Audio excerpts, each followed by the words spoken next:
Alexander and the terrible, horrible, no good, very bad day. I went to sleep with gum in my mouth, and now there's gum in my hair. And when I got out of bed this morning, I tripped on the skateboard, and by mistake, I dropped my sweater in the sink while the water was running. And I could tell it was going to be a terrible, horrible, no good, very bad day. At breakfast, Anthony found a Corvette Stingray car kit in his breakfast cereal box, and Nick found a junior undercover agent code ring in his breakfast cereal box. But in my breakfast cereal box, all I found was breakfast cereal. I think I'll move to Australia. In the carpool, Mrs. Gibson let Becky have a seat by the window. Audrey and Elliot got seats by the window, too. I said I was being scrunched. I said I was being smushed. I said, if I don't get a seat by the window, I am going to be car sick. No one even answered. I could tell it was going to be a terrible, horrible, no good, very bad day. At school, Mrs. Dickens liked Paul's picture of a sailboat better than my picture of an invisible castle. At singing time, she said I sang too loud. At counting time, she said I left out 16. Who needs 16? I could tell it was going to be a terrible, horrible, no good, very bad day. I could tell because Paul said I wasn't his best friend anymore. He said that Philip Parker was his best friend, and that Albert Moyo was his next best friend, and that I was only his third best friend. I hope you sit on a tack, I said to Paul.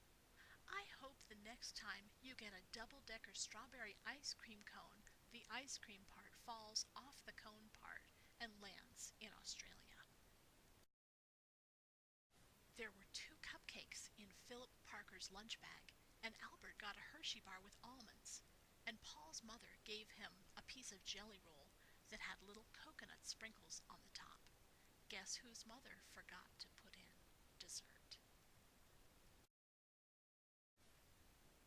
It was a terrible, horrible, no good, very bad day. That's what it was, because after school my mom took us all to the dentist, and Dr. Fields found a cavity just in me. Come back next week and I'll fix it, said Dr. Fields. Next week, I said. I'm going to Australia. On the way downstairs, the elevator door closed on my foot, and while we were waiting for my mom to go get the car, Anthony made me fall where it was muddy, and then, when I started crying because of the mud, Nick said I was a crybaby, and while I was punching Nick for saying crybaby, my mom came back with the car and scolded me for being muddy and fighting.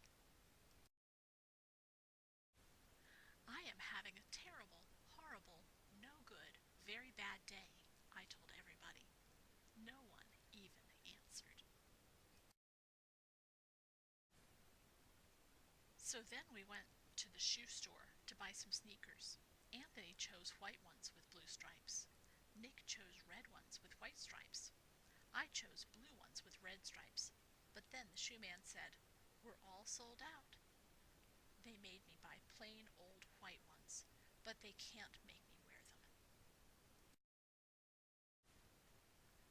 When we picked up my dad at his office, he said I couldn't play with his copying machine, but I forgot. He also said to watch out for the books on his desk, and I was careful as could be except for my elbow. He also said don't fool around with his phone, but I think I called Australia. My dad said please don't pick him up anymore. It was a terrible, horrible, no good, very bad day. There were lima beans for dinner, and I hate limas. There was kissing on TV, and I hate kissing. was too hot. I got soap in my eyes. My marble went down the drain, and I had to wear my railroad train pajamas. I hate my railroad train pajamas. When I went to bed, Mick took back the pillow he said I could keep, and the Mickey Mouse nightlight burned out, and I bit my tongue. The cat wants to sleep with Anthony, not me. It had been a terrible, horrible, no good, very bad day. My mom says some days are like that. Even in Australia. Alexander and the terrible, horrible, no good, very